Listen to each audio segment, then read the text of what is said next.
One. Good afternoon, everyone, and thank you for joining today's meeting of the Governance Committee of the Board of Trustees and Research Foundation. I will now call the roll. Scott Brinkman, here. Mary Nixon. Here. Diane Porter. Jim Rogers. Here. David Schultz. Here. Thank you. Having determined a quorum is present, I would like to call this meeting to order. The first item of business is the approval of minutes of the June 24, 2021 meeting. May I have a motion to approve the minutes? So moved. Is there a second? Second. Any discussion? All those in favor signify aye. Aye. Any opposition? Any abstention? The motion carries and the minutes stand approved. Our next item of business is the election of officers of the Board of Trustees and to approve the Executive and Compensation Committee membership. After consultation with board members, the committee proposes the following slate. Chair, Mary Nixon. Vice Chair, Raymond Burse. Treasurer, Diane Medley. Secretary, Scott Brinkman. Assistant Secretary, Jake Beamer. Are there any other nominations from the floor? Thank you. Additionally, the committee proposes the following membership for the Executive Committee. Mary Nixon, Chair. Raymond Burse. Diane Medley. Scott Brinkman. Jim Rogers. And Ugonna Okari. May I have a motion to approve the slate of officers in the Executive Committee as presented? So moved. Is there a second? Second. All in favor signify aye. Aye. Aye. Any opposition? Abstentions? The motion carries. Having no other business to come before the committee, may I have a motion to adjourn the meeting? So moved. Is there a second? All in favor, please signify aye. Aye. The meeting is adjourned. Thank you.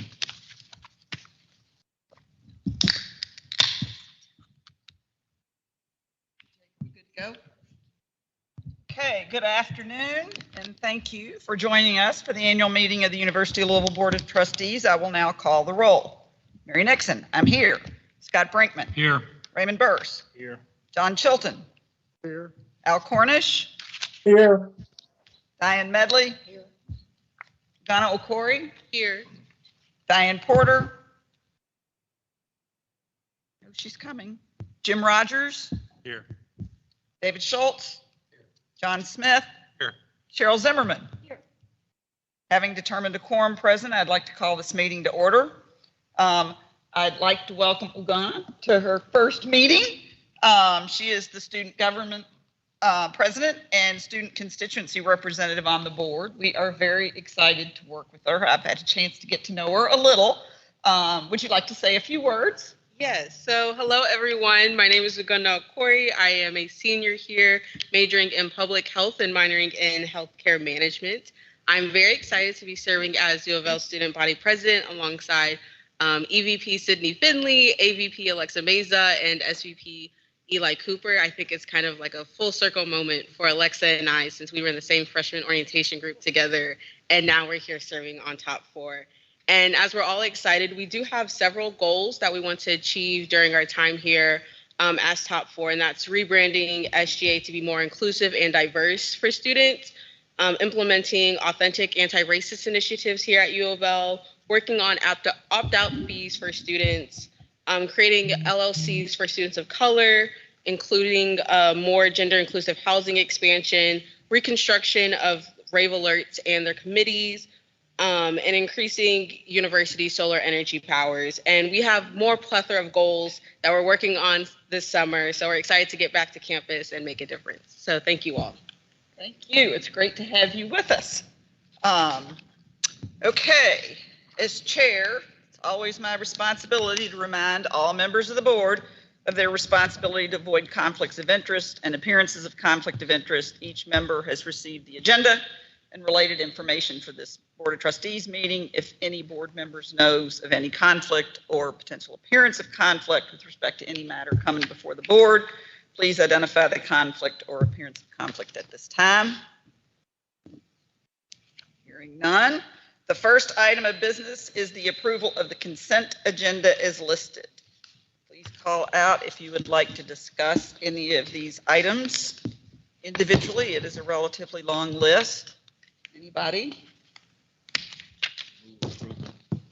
I have a motion to approve from Mr. Burse, a second. Any discussion? All those in favor signify aye. Aye. Any opposition? Abstention? Motion carries. Our next item is the report of the Governance Trusteeship and Nominating Committee. Scott, back to you. Thank you, Mary.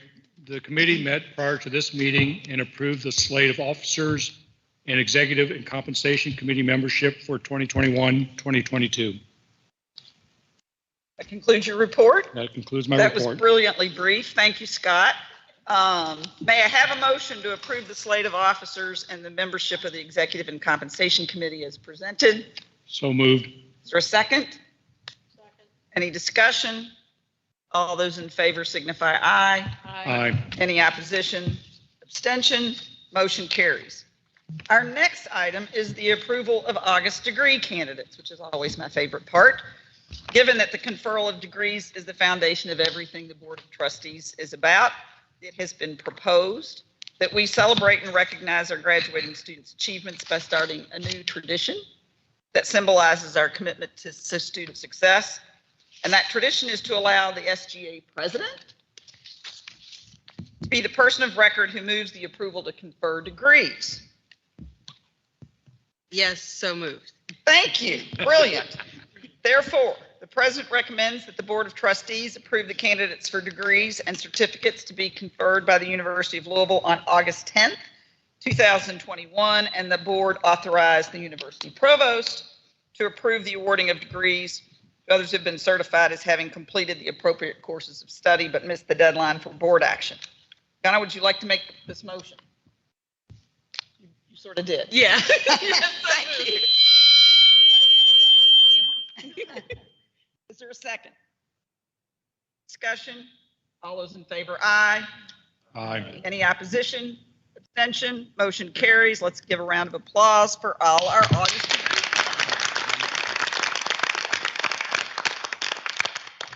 Okay, I have rearranged the schedule a bit to bring to you a very timely subject in athletics, name, image, and likeness, which I'm sure we've all been reading a lot about and have more questions than answers. And I assume Matt Banker, who's here, our Associate Athletic Director for Compliance, probably has the same issue that we do, but probably knows more than any of us. So Matt, would you please brief us?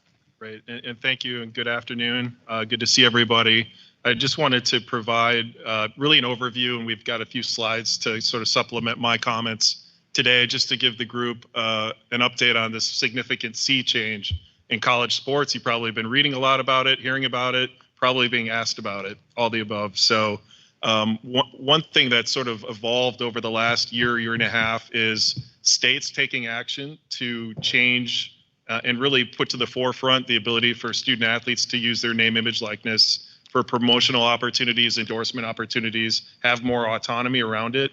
And that began with the state of California proposing a bill and passing it into law that took effect this past July. So that's why July of 2021, this July 1st was so significant, because that became sort of the pivot point for some of these states' laws to actually go into effect. So that was hastening some of the NCAA review and potential action around this. And also there's been some discussions at the federal level about this, that in time we anticipate that there could be a federal law passed around NIL. It's a bit unusual to have something sort of within the college athletic sphere be legislated at the federal level, let alone the state level. But that's where we are. If we can go to the next slide, please. And you see just a little bit of background there. I'm sure everyone here is familiar with Governor Beshear's executive order that was put into place, and sort of following that is the possibility that the state will actually propose a state law, or I should say a state bill, for the state legislature to act on to make it more formal. But between that executive order, which the governor has put into place, and the NCAA really lifting certain rules within their amateurism bylaw, is sort of that combination is what everyone's operating under. Some of the schools in our conference don't have a state law or executive order. Others do. And then the NCAA's pull back on some of their rules. That's sort of this kind of uneven footing we have that we're all operating under. And the hope is, again, to get to a universal solution on this long term. In terms of what we are doing, if we can go to the next slide, what do these new NIL rules permit? I think two things to remember as takeaways today, one of which is the obvious, the ability to use it for commercial purposes. You'll see that in social media. You've probably seen student athletes of ours actually take advantage of the new forum to be able to do that, whether it's endorsing a company, maybe starting their own business, maybe running their own camper clinic. It takes a variety of shapes and sizes. But the second thing that's also really important in terms of what else is being permitted is the use of agents or other professional service providers to help guide student athletes in their NIL activities. And that's one thing we're trying to supplement, which we'll get to here in a minute, just on a couple of other points that the university is taking on in terms of providing resources to student athletes. Next slide, please. And then these are a list of some of which, some of the partnerships that we have. CLC Compass is the collegiate licensing company. And if you've ever bought any U of L gear over the years, you might have seen their logo actually attached to the merchandise you purchased. They're kind of the primary entity within college sports for licensing. And we've had a relationship with them for many years, but they've built a platform for student athletes to actually report their NIL activities. So that's one piece to sort of the broader management of this that is really important. And then some of the other pieces really are driving education to the student athletes. You see something up there called Game Plan. That is an entity that's going to help provide us a whole bunch of online modules that our student athletes can really access from their phone. If you want sort of a 5-minute primer on what's an LLC and how to start your own business, something like that would be there. Just other baseline information and educational resources. One of our goals at this point in time, and using a sport analogy, we are in the top of the first in this whole thing, and helping our student athletes make informed decisions is one of the primary targets. So ramping up our education. We've also had great collaboration across campus with our law school, our business school, and our sport administration program in the College of Education. We have a law clinic specifically to NIL that for this first year will be overseen by Will Metcalf from the business school in collaboration with the law school.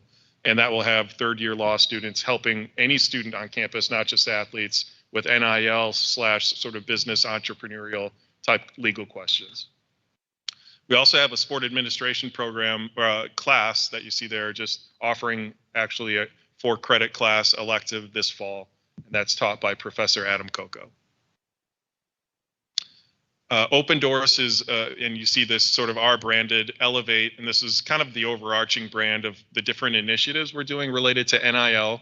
But Open Doors is a company more on the social media and brand management side.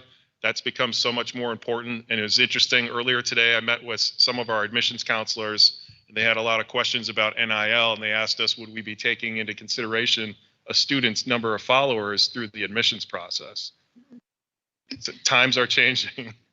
So that was a question I hadn't heard, and they were asking about that within the athletics framework, if whether a coach would take that into consideration too. But what Elevate is doing is really helping give feedback, and we do audits of social media accounts for our student athletes. For example, if your username on Twitter is something that's not actually your name, maybe you can't be found. That can affect, then again, your promotional and endorsement opportunities if people don't know who you are on that social media platform.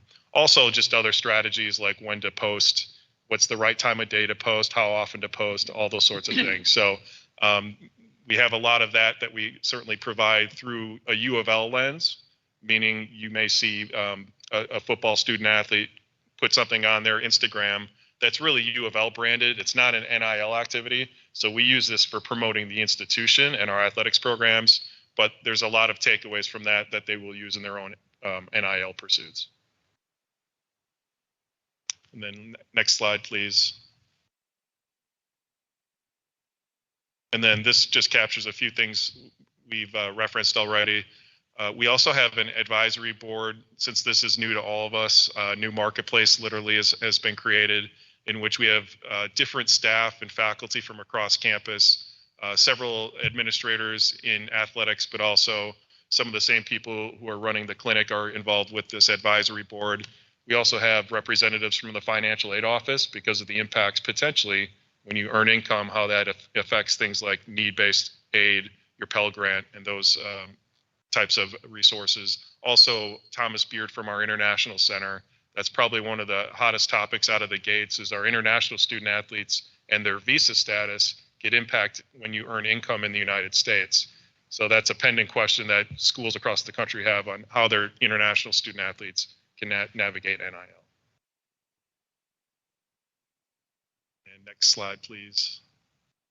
And this is, again, an evolving landscape for sure, but one of sort of the boundary lines that really is taken from the Kentucky executive order is that we as employees and officers and board members, you know, our ability to really get involved in NIL is very limited, if not restricted outright. And I just wanted to share that with this group because I know that's a question that at all levels we are having. Our fans, our boosters, our season ticket holders who don't otherwise have an official role with the university, they could partner up with a student athlete. For example, if they own a business and wanted a student athlete to endorse it, promote it online, those kind of things, that would be permissible. And again, it's on the student athlete to report it. But as of today, and I say that with a little bit of a grin because these policies are evolving. Where we go as a state is going to evolve and hopefully get more clarity in time. But we've learned a lot in the first 2 weeks. We have student athletes who are really showing their sort of business mind in action, which is pretty neat. And we're just kind of helping them navigate this day by day. Slide. And then this is what's on the horizon. Again, a few things related to the policy development and our continued effort to educate and onboard, getting student athletes to report, you know, just sort of new best practices and behaviors along those lines. And that's important for really two reasons, the reporting. One is to make sure there's still no NCAA issues. So for example, we've told them you have to fulfill an NIL transaction to get compensation. You can't just take money or gift cards or those things because the NCAA extra benefit rules still apply. And then secondly, just from a data collection perspective, it's good to know because that does impact recruiting and kind of having a really good understanding of how many transactions and what values they are, who our student athletes are partnering with. Are we seeing any trends in that over the long haul? We'd want to certainly be keeping an eye on that as well. Let me stop there. I know that's a lot of information and happy to take any questions. Okay, questions for Matt? Yeah, John, go ahead.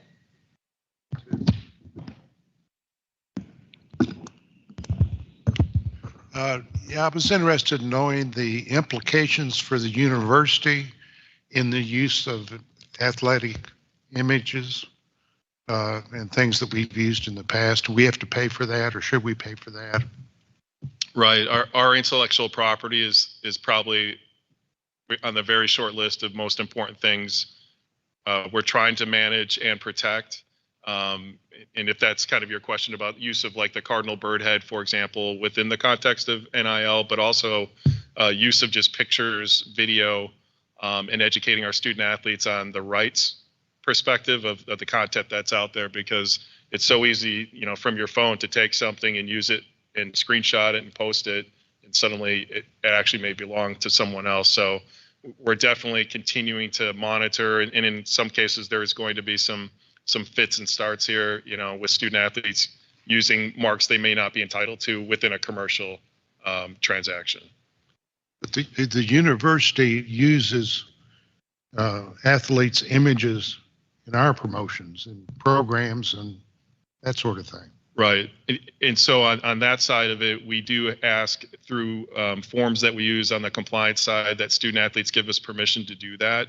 And we have discussed the possibility that student athletes may choose to pull out of our usage of their image in like a program or a poster or a schedule card and those sorts of things. So that's always been an option for them. Generally speaking, we haven't run into that, but now that's a possibility that student athletes may be a little bit more strident in saying, I don't want the university to use my image for purposes of promoting the program. And that's one of those we're going to have to also kind of address in how we do a lot of things, including in-person, marketing engagement, fan days, those kind of thing, autograph sessions, which a lot of our programs do just for free as goodwill to the community. Thank you. Yeah, David, go ahead. So on a couple slides, you had fair market value guiding what they're able to get. So who is determining fair market value? That's question one.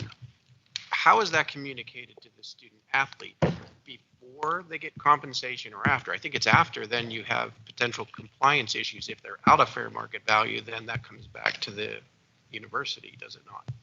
Yes, that's a great question on fair market value. There isn't any fair market value established, and that's a popular question amongst our student athletes as well. How much can I charge for my autograph? How much can I charge for my new clothing line that, I'm a designer? Think of an array of different things that they're pursuing, and there isn't. And what we share with them is that the scrutiny will come when what you're doing is, and over time, we're going to obviously collect data to help establish what the market really demands, but also from an NCAA perspective, and I use this example as making an appearance, which is another way to use your NIL. Is we might have a fan who wants a student athlete to show up to a son or daughter's birthday party for an hour, maybe sign some autographs, take some pictures. Well, if one student athlete has gotten it, for $100 to show up and another one gets it for $25,000, we probably want to have a conversation about the second one as to is there ulterior motives and things like that related to their eligibility. And that's what we shared with them is we say we can't tell you a dollar figure related to anything you do.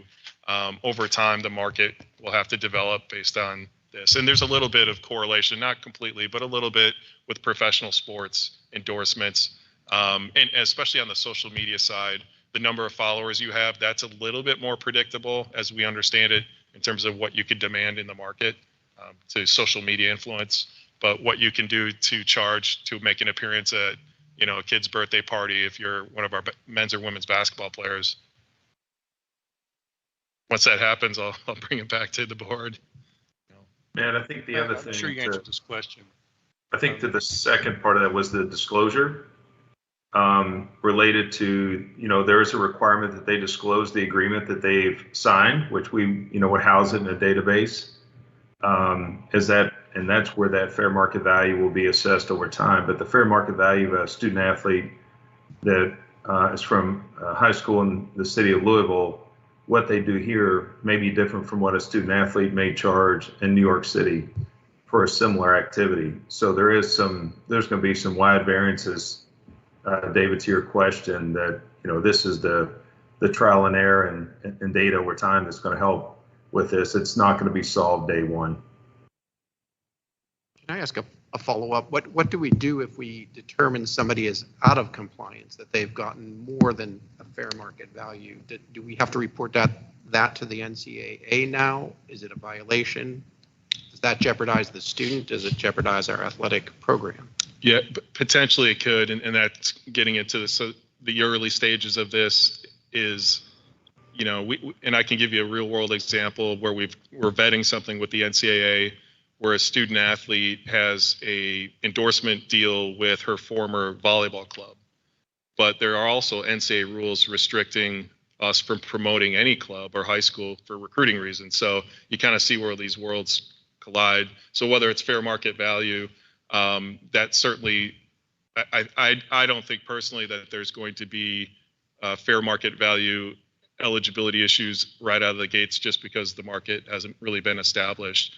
But theoretically, what you described is exactly right, that we'd have to go to the NCAA because is this an extra benefit or did they actually earn this compensation for doing something with their NIL?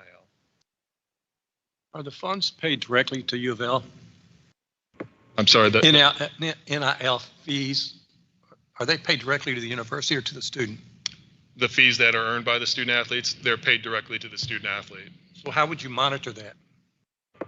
We ask them to report it. That's a challenge. If we right out of the gates, just getting that reporting practice. So a lot of I will say in terms of a monitoring element is that a lot of the transactions are public by their very nature, but finding out what, compensation they're receiving, it's on the basis of what they submit to the institution. Well, the toothpaste is out of the tube and you're not going to put it back. But I worry about the university's liability. What's our risk here? Because, I certainly don't want to get suspended from another sport, So I guess we just take it for their word. And I'm sure not going to, nobody's going to do anything wrong, but you got boosters that I'm not as worried about the students, to be honest with you, Matt, as I am about the boosters. Agree 100%. And we're going to continue to educate boosters. I think Vince and I are going to be meeting with some business leaders here in the next few weeks because those are the entities and people who would probably want to partner with our athletes. And in many respects, we certainly want to support those opportunities to come and those relationships to be built. But it has got to be specific to them fulfilling an NIL. And also, where is it an NCAA issue, or in some cases, is it going to be a state law issue? So some part of the question too is sort of what venue is the issue of NIL landing in, and the NCAA has kind of shared that too. In some cases, like, we're going to push this back to you, and you have to figure out what your state order is telling you, and not what NCAA rules are. Will they sign an annual disclosure of how much they received in payments? Two things come to mind. One is that they have to report, the expectation is they report all their transactions. The timing around that is something we're still wrestling with, because, and you kind of alluded to it, getting that information on the back end versus before it happens. In an ideal world, we'd get that before it happens. In reality, within a few business days after transaction would be realistically ideal, I should say. But the idea that we're pre-approving, that's another thing. We don't use that terminology. We're reviewing these. But at the end of the day, it's the athlete and this outside entity partnering up. U of L is not a party to that transaction. But I think if they sign, because in my industry, we had to sign annual disclosures about things. If they sign an annual disclosure, and our attorney can tell us, I don't know if that gives us any more air cover if they did something wrong, because we asked, this is what they told us, and this is all we knew.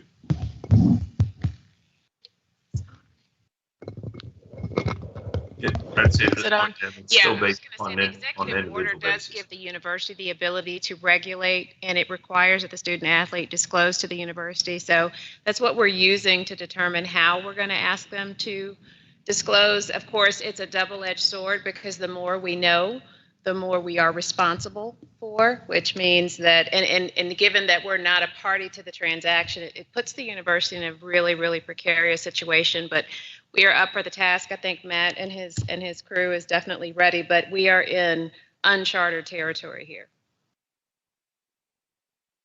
I think that's what's so unnerving about this. You've got this new flow of funds. You've got these young kids that aren't sophisticated enough to know how to deal with this. You've got advisors and lawyers and agents and marketers and people that some of them might be greedy.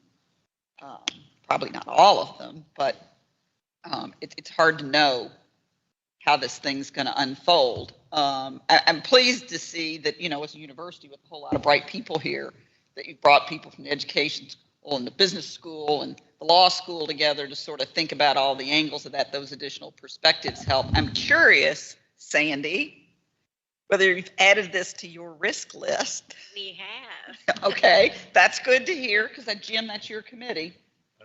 Yeah. Okay. But I think, Matt, we could probably talk about this subject all day, because this is helpful, but it's caused me to come up with more questions than I already had.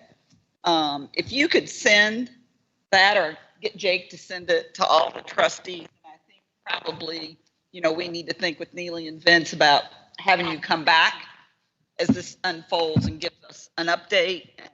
You know, well, this is going to be interesting to watch. We will definitely do that, and I agree with everything you've asked because they want the president to certify all of this information as part of and you just think about the concern we all have in terms of, are we getting the information? What are we doing? Vince has also been very active, not just internally, but these are conversations at the ACC level with Kentucky schools. So we'll all have to figure this out together. But someone asked me to use one word to describe it, and I said it's murky. You know, it's just really not clear at all. Yeah, I was thinking awkward.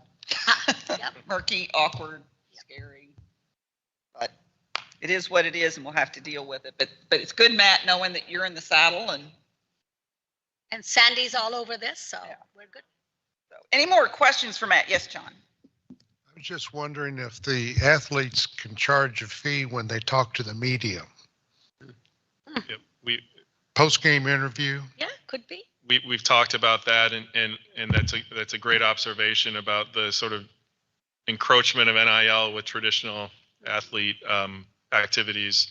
And our thought on that is we're going to have to be more deliberate with kind of spelling out some of these things, including things like maybe some of the fan and goodwill activities or appearances, community service, but also media engagement. You know, as part of being a student athlete, as part of maybe tied to your scholarship, we're asking of you not only to show up for practice and competition, but a certain number of media activities. With that said, we have a student athlete who has an endorsement deal with a local, I think, radio station. And so that person can do that, but separate from like our post game. And we're going to have to be mindful of things like ambush marketing and, you know, the crisscross of student athletes trying to bring their NIL activity into official U of L sort of competition, pregame warmups. You can think of all these scenarios where that could pop up. Okay. Any other questions for Matt? We look forward to seeing you again soon. Keep my seat warm. Okay, well, that particular agenda item was for informational purposes only and requires no action except, you know, prayer and crossed fingers. So we are now to the report of the Executive Vice President for Finance and Administration. Dan, it's all yours. Thank you, Madam Chair. The first item I'd like to present to the board is basically in accordance with the board's financial transaction policy. We are seeking approval to commit $2.5 million budgeted $2.5 million of budgeted fund to a previously approved capital project. Basically, to upgrade and repair an HVAC system at our Center for Preventive Medicine. It's a research facility on the Shelbyhurst campus. And the project was approved as part of the capital plan back in, I believe, October of 19. Again, the dollars are included in the budget that that this board approved a couple of weeks ago. Okay, thank you, Dan. You all had information about this in your pre-reads. May I have a motion to authorize an upgrade for the HVAC and exhaust systems at the Center for Predictive Medicine, as Dan has described? So moved. Is there a second? Second. Any discussion? All those in favor signify aye. Aye. Any opposed? Any abstention? Motion carries. Okay, Dan, you've got more to report.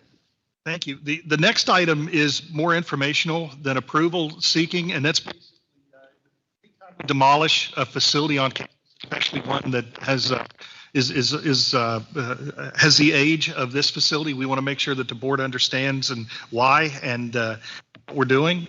And basically on Unity Place, along Unity Place, we have a vacant fraternity house, the old Sigma Chi house. It's basically fallen into a state of disrepair.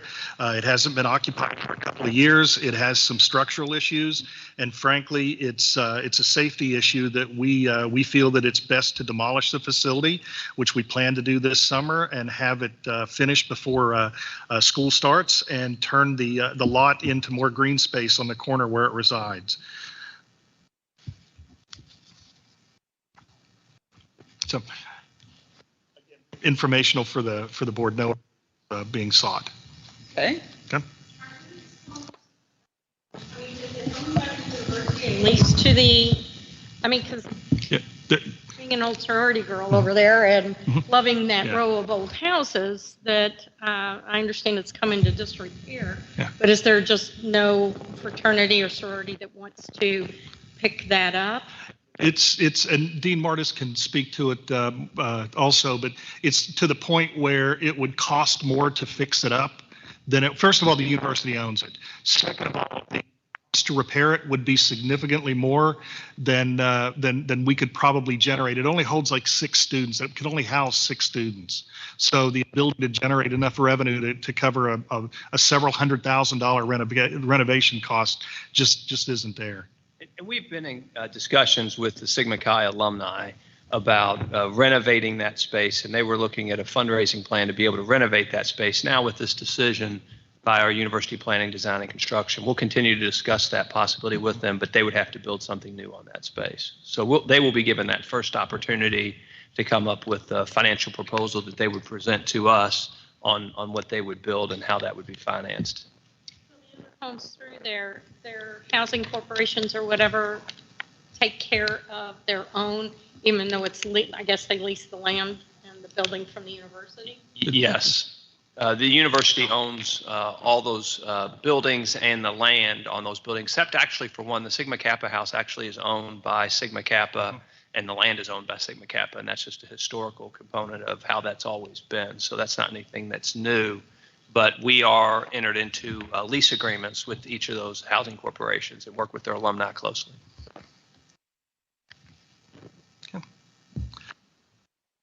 Next item, financial update. Ready? Go right ahead. All right, let's do the financial update. You should have a summary of the accrual-based revenue and expense activity through the month of November, or I'm sorry, through the month of May of 2021 compared to 20. We are in the process of closing the books and striking the statements, the financial statements for the auditors for the most recent completed fiscal year, which ended June 30th of 21. However, we don't have that complete yet, but we do have 11 of the 12 months activity. That's what you'll find reflected on. Basically, the trends that we've been observing over the last several months are continuing into the month of May. And that is, we continue to perform and trend better than the prior year. And why that's important, to give you a point of reference, is last year in 2020, we ended that year with about a $5 million operating surplus before a commitment from the hospital for some additional funds was added to that and paid over time. But the surplus from operations was about $5 million. So if we trend higher than that number, the more we trend higher than that number, the number goes up. For example, if we trend $1 million over that, then we're looking at $6 million, $2 million, $7 million, that type of thing. It just kind of gives us a point of reference. And through the end of May of 21, through the end of May of 21, just to kind of go to the bottom line, we're trending about $6.5 million more favorably than we compared to 2020. So revenues continue to hold. Expenses actually continue to decrease. That number was trending at about $3 million through January, from January through about April, and then it started to tick up a little. We expected some more expense activity on campus. Frankly, expenses stayed down. Colleges, units just were not spending their budgets. So that's really caused that $3 million positive variance to move up a little to about $6 million. So again, trending about $6 million, about $6.5 million than we. And we think that number is at least going to hold, perhaps probably inch up just a little bit more. Dan, you may want to pull your mic closer. No, it's not that. It's Not that? Okay. something else, more special. Thank you. Thank you. That's one thing my children tell me. They never have trouble hearing me, but. So we're very confident again that we will end the 2021 year better from a bottom line perspective than we ended 2020. I'm thinking, if I had to bet, I would say it would be somewhere around the $13 to $16 million range. Okay, I have a question that I should have already asked you, but it just hit me.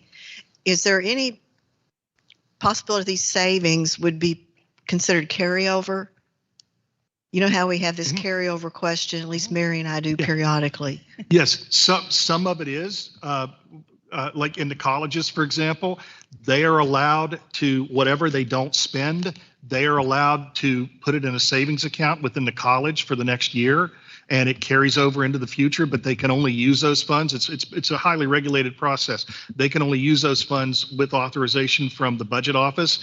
They're one-time dollars, so they have to be used for one-time things. And we also make sure that they're kind of used for the right things, program startup, bridge funding on grants, and things like that. We don't want to pay recurring expenses from that.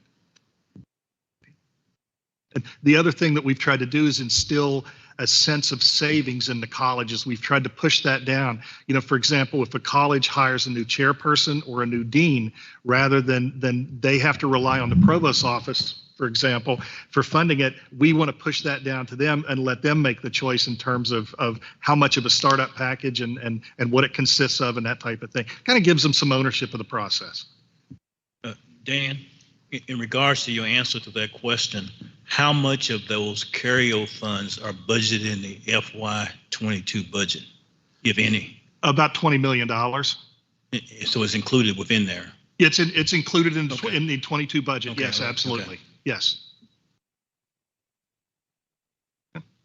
The other item I draw your attention to is a few pages back. The cash position continues to remain, frankly, well above last year's cash position. We ended June with about $231 million of liquid cash compared to about $159 million the year before.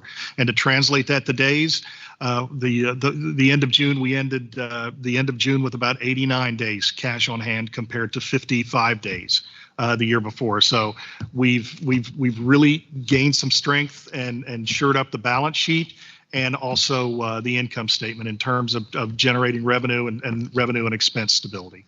So with that, I will tell you that, we don't expect any surprises in 21 above, what you see is pretty much, I think, what you'll get when you see the audited statements: a good positive margin, a good balance sheet, an improving balance sheet, and a good stable position that allows us to go into 22 successfully. So with that, I'd be happy to answer any other questions. Any other questions for Dan?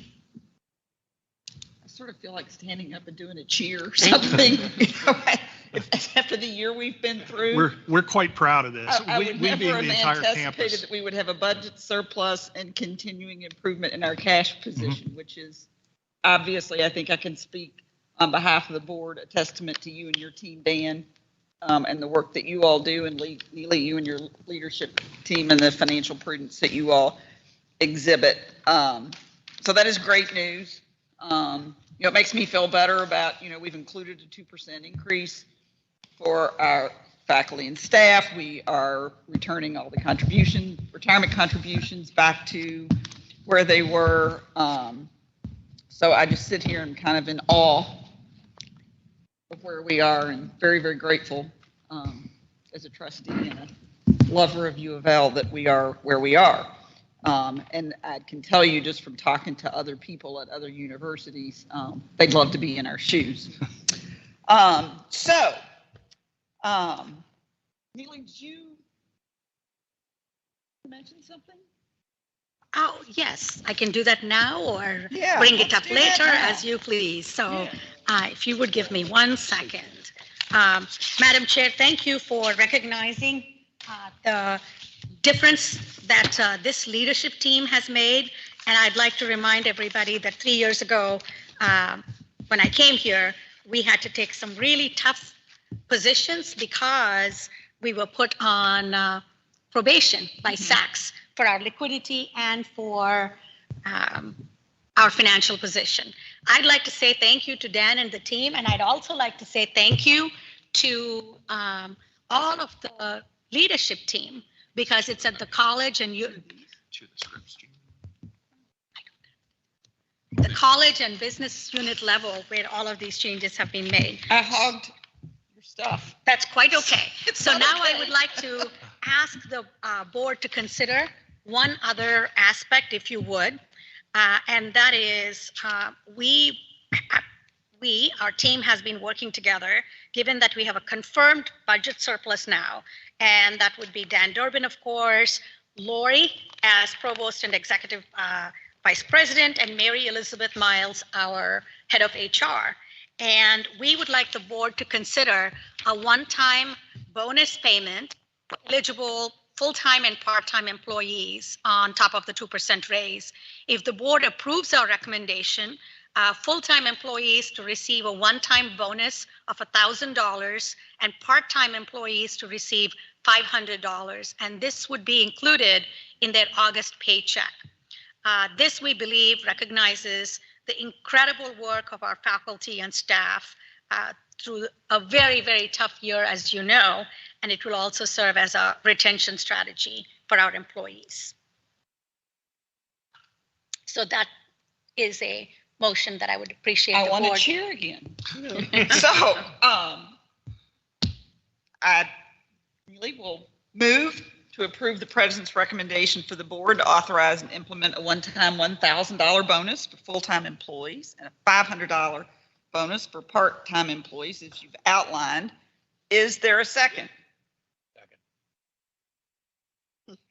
I make the motion. Thank you. Okay. All the things she just said. Yeah. Raymond's motion. David is second. And David has seconded. And is there any discussion? All those in favor signify aye. Aye. Any opposed? Any abstention? The motion carries. Yay. Okay. Excellent.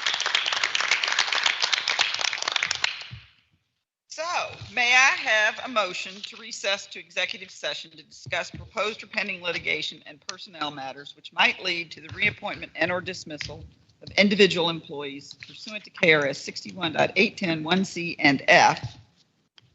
Motion? So moved. Second. Thank you. Discussion? All those in favor signify aye. Aye. Any opposition? Motion carries. We are now in executive session. I would ask only the following to remain. All the trustees, President Bendapudi, Provost Gonzalez, Vice President Curry, Vice President Miles, Vice President and Chief of Staff Smith, and Assistant Secretary Beamer.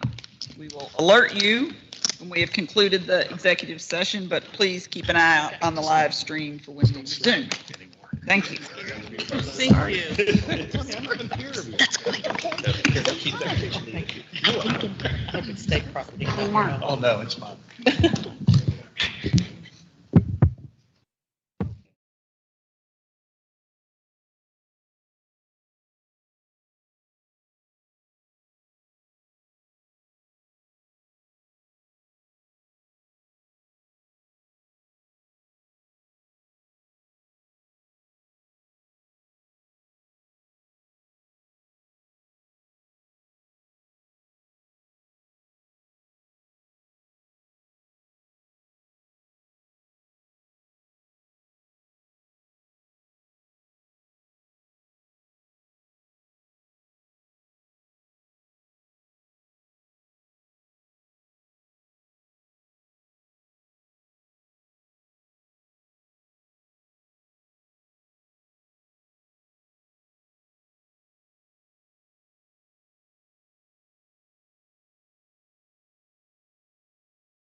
Okay, we're back in open session. In executive session, the board discussed proposed or pending litigation and personnel matters which might lead to the reappointment and or dismissal of individual employees pursuant to KRS 61810(1)(c) and F. We will now take the following actions. May I have a motion to approve the recommendation of the president and affirm the termination of Mr. Nori Marakshi's appointment as instructor effective immediately pursuant to KRS 164-830 and Red Book section 4.5.3. So move. Is there a second? Second. Any discussion? All those in favor signify aye. Aye. Any opposition? Abstention? The motion carries. The board will also consider a recommendation regarding the reappointment of the president following her evaluation. Our next item is the report of the president. So Neely, the floor is yours. Thank you, Madam Chair. I have submitted to all of you my self-evaluation for the past year. I'd also like to take a moment to share my proposed goals for 21-22 for FY22. Last year, as a very quick recap, I'd like to go over the 7 areas into which I divide my time and my attention. It reminds me that in 1963, Professor Clark Kerr, who was the president of UC Berkeley, said it's not a university, it's a multiversity, because it's a series of enterprises that exist together, and that really makes sense. So the first big enterprise, if you will, is the academic mission. And last year, we had a record year for enrollment, a record year for retention of students from freshmen to sophomore year, as well as a record year for our 6-year graduation rate. The thing I'm proudest of is how hard the faculty and staff worked such that we never closed our doors. We knew that there were many students for whom we were their safest place, so housing, dining, parking, and facilities. I just want to extend my deep appreciation for our faculty and staff who worked so hard on behalf of our students. The second big enterprise within the university is the research enterprise. And despite a very, very challenging year, I'm pleased to report, as you saw, that we had a record year for research expenditures. That's the total of the grants that we've received and internal investments we've made of $198.7 million. I'm also pleased that we made such a big community impact with testing for vaccines, wastewater testing, looking at research solutions in terms of addressing the pandemic.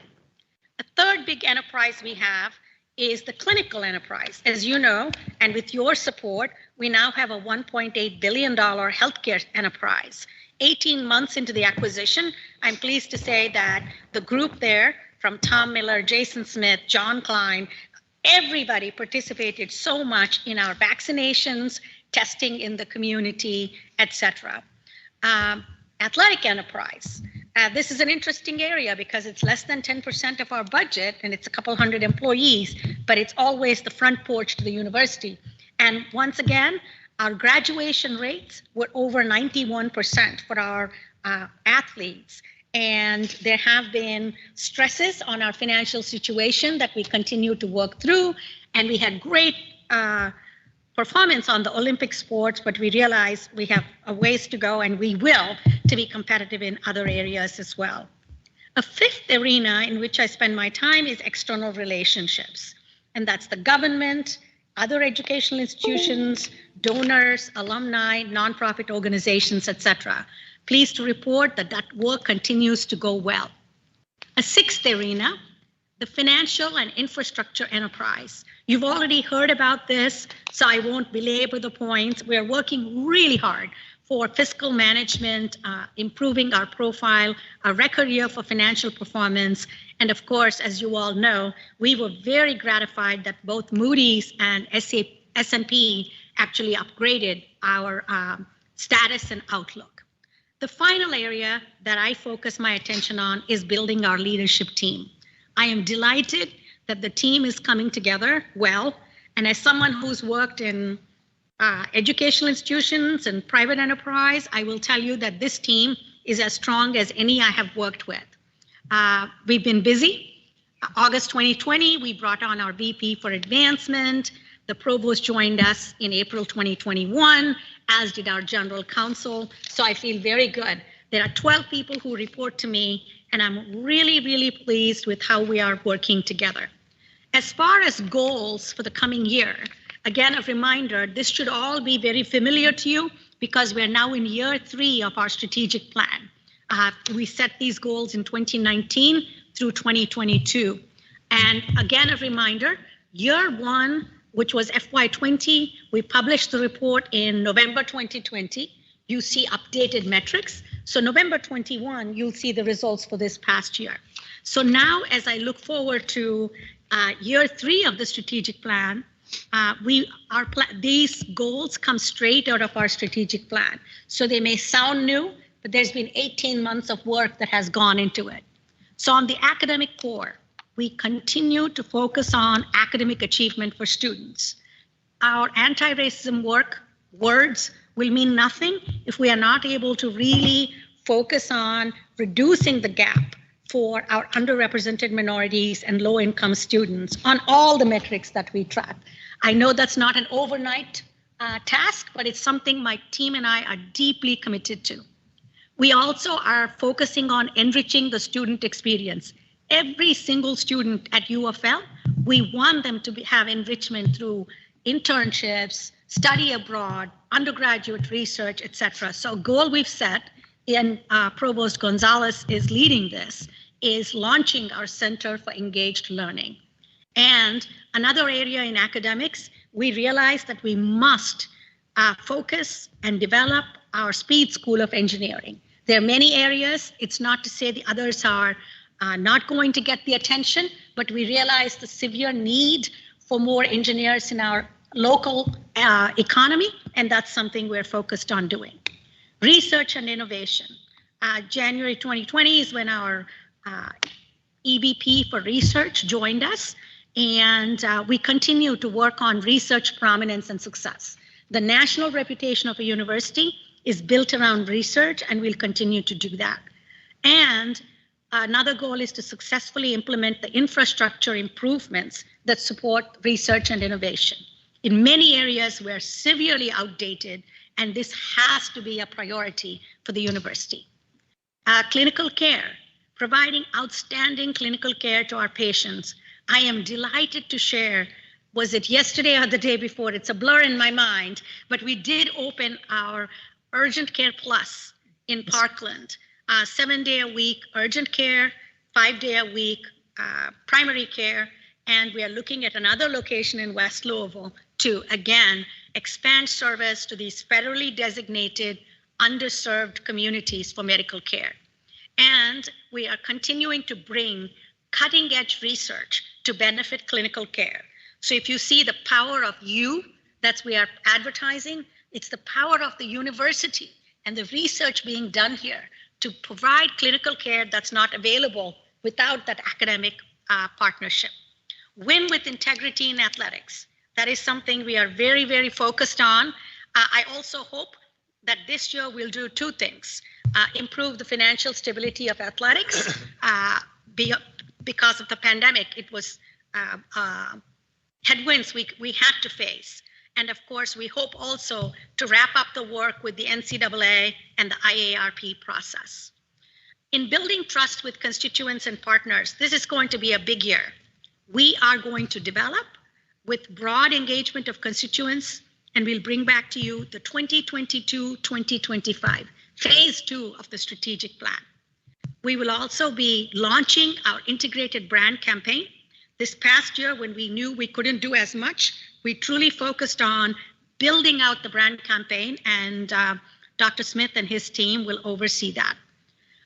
Focused on strengthening philanthropy, corporate partnerships, and government relations. The financial position of the university, working through prudent management and working together, we are determined to invest in infrastructure programs and our employees.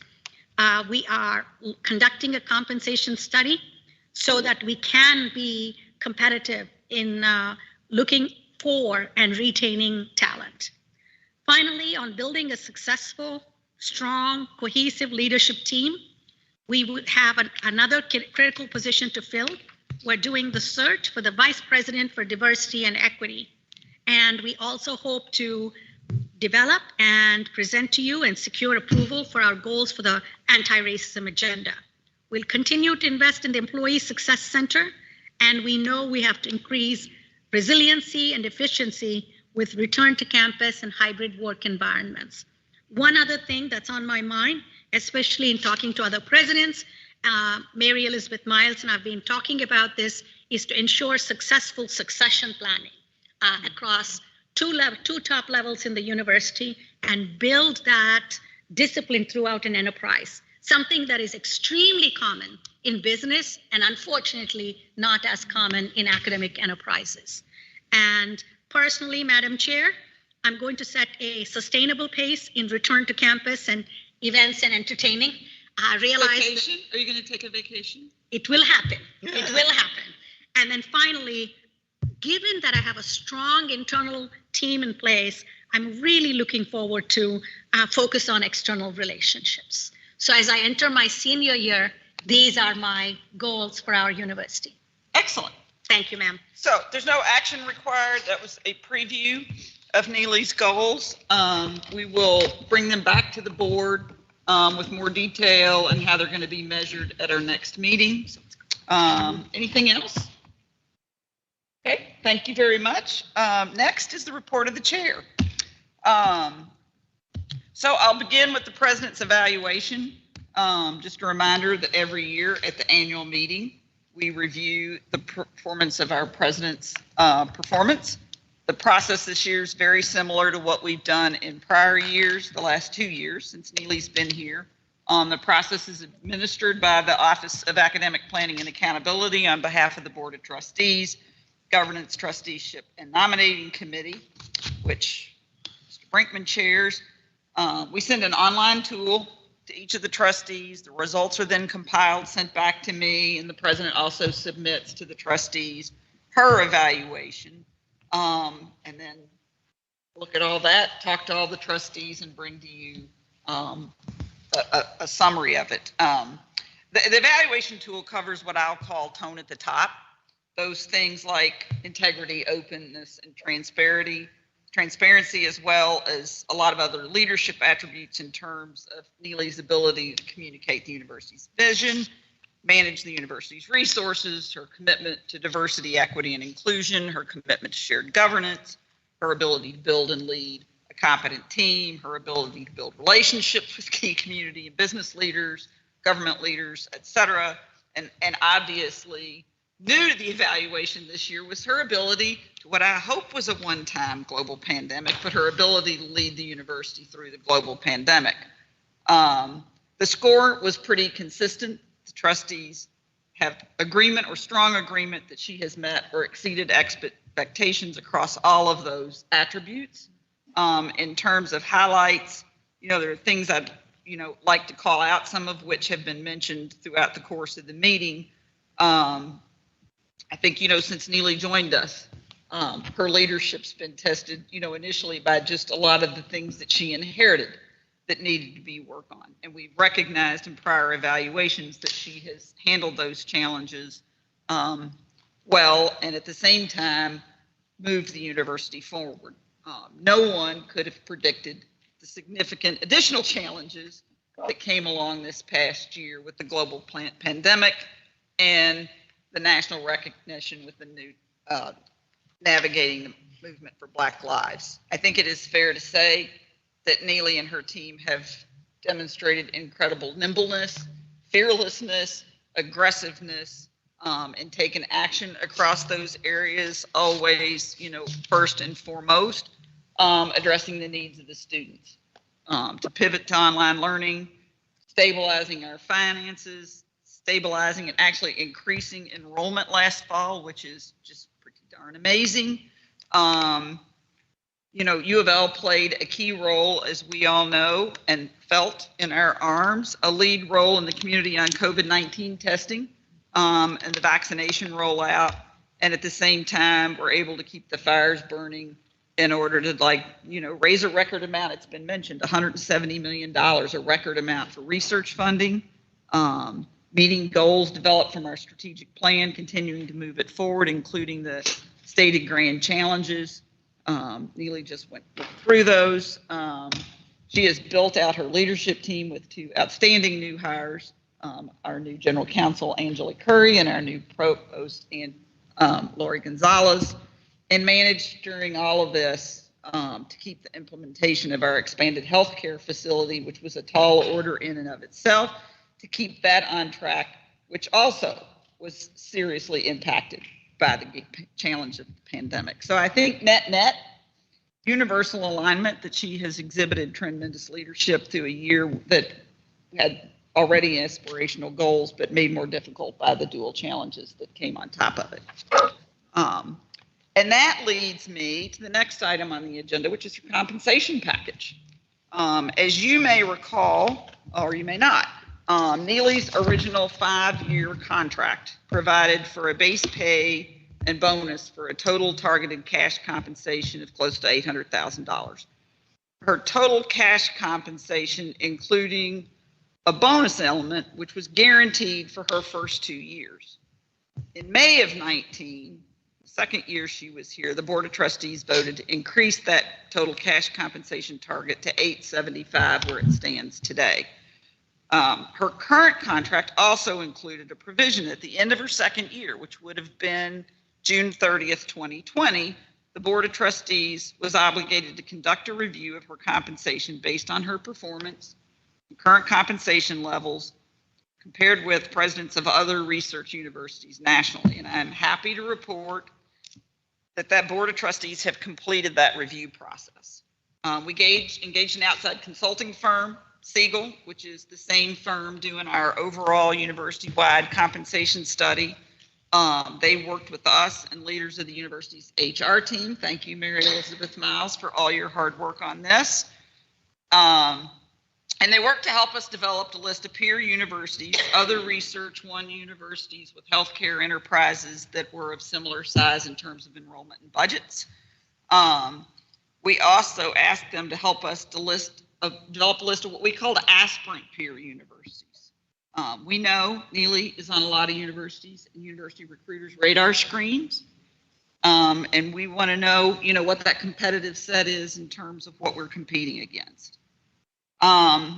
Once those universities were identified, the consultant brought to us the compensation packages of all those university presidents. Our goals in all of this was to A, make sure our president's compensation package is competitive, and B, that we're positioned to retain her as long as possible. My personal goal to have her retire here. The review showed that her current target cash compensation of $875 is in fact competitive. Though the structure of what portion of that is base versus bonus, when you looked at the other presidents' packages, was pretty much all over the map. Many presidents had no bonus. It was all in their base. Some had minor bonuses, some had more significant bonuses. And you will see that in our recommendation, we're recommending that targeted total cash compensation of $875 is just all rolled into her base pay. Where we found our president's current compensation package to fall short is the area of retirement and retention incentives and total fringe benefits. Since one of our primary goals is retaining Neely, we are proposing a retention tool via a 415M retirement vehicle. Her other taxable and non-taxable fringe benefits are currently pretty standard university benefits, but also fell short of what we saw in some other universities' president's contracts. So we're recommending adding a few items.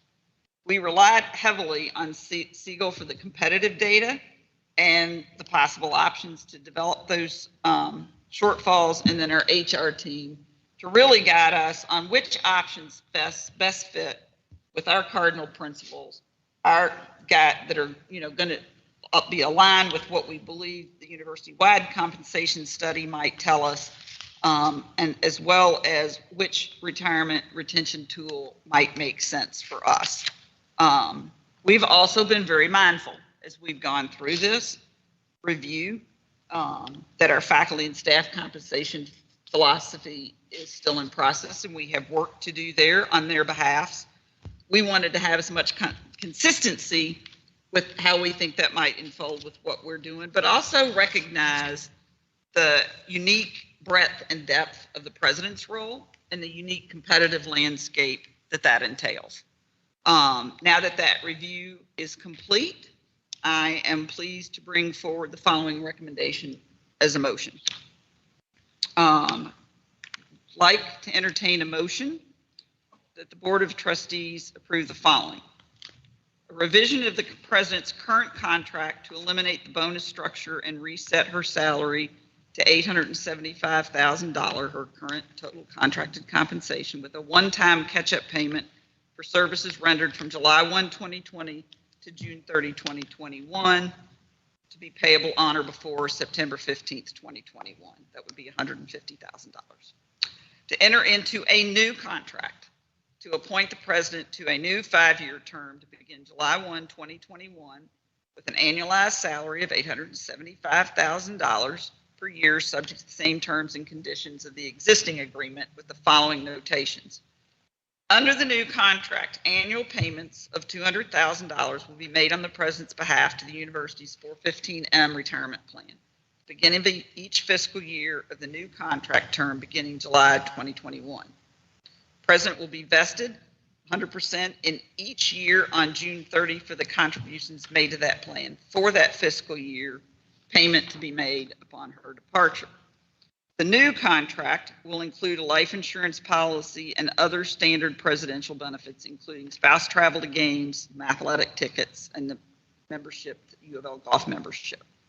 I'd also like in this motion to authorize the general counsel to work with external counsel to prepare the appropriate contractual documents to amend our current contract and draft the new 5-year contract, subject to review by the Executive Compensation Committee, and for the Board of Trustees to specifically authorize the Executive and Compensation Committee to approve the final contractual documents on behalf of the Board of Trustees.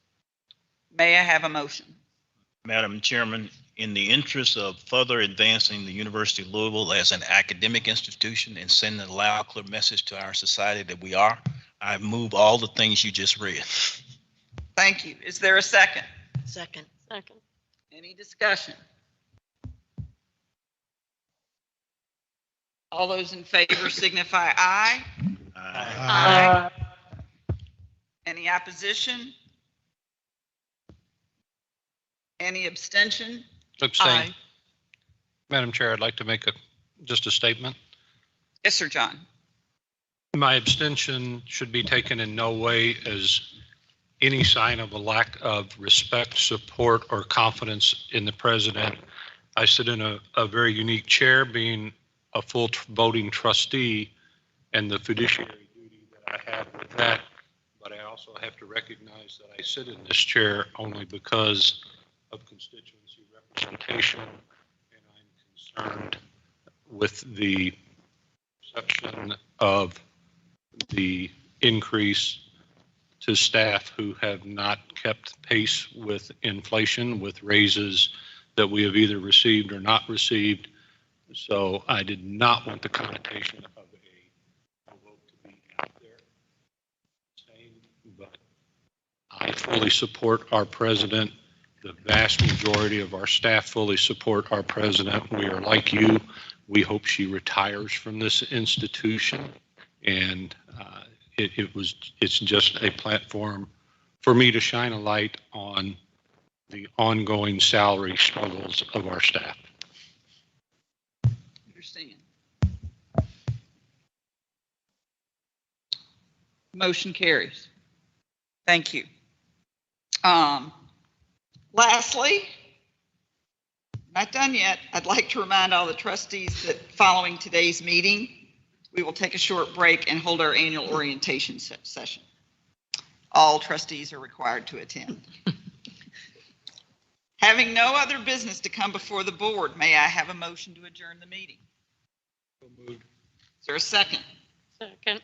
All those in favor, please signify aye. Aye. Aye. Meeting is adjourned. Let's all be back here in Jake said 10, I'm saying 5 minutes. I think Or less. I thought the orientation.